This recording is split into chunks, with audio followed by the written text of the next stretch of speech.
so go ahead. Yeah. Jim Lockwood, I'm with Aero Solutions. I'm the CEO of the company. We started in 2002 and focused pretty much from the start in the industry co-location space. So our focus is on structural modifications of monopoles and towers. If there's a particular real focus that we've had from the beginning, it's been on non-welded solutions. We see non-welding as critical for the safety of towers going forward.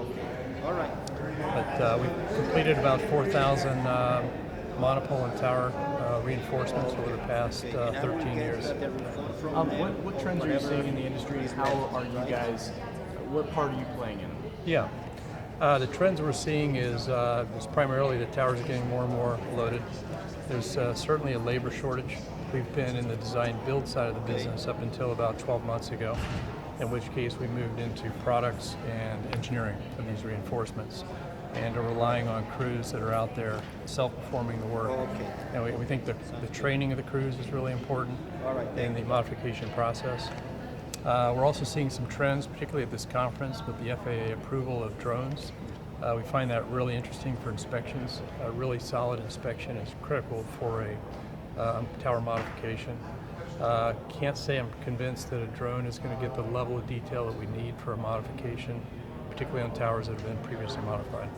It's really interesting.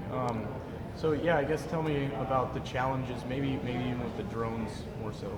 Yeah, I think the drones will definitely serve a purpose for inventory and for just looking at interferences. It could have a pretty good impact and save some money and most importantly add some safety to the industry, but will not be replacing, at least in our view, some of the reinforcements that we have put installed. I think with the level of complexity that's happening on a lot of the modifications today, one thing that will be important as well is they need to become more and more simplified going forward. So the more modular they are, the easier they are to install, more training for the contractors. It's going to make the whole process a lot more efficient, more cost effective. Anything else you want to say? Maybe just along the lines of mounts. I think the mounts going forward, it would be ideal if they become more and more versatile, because we're finding that antennas are quite often changed out and we're using the same mounts.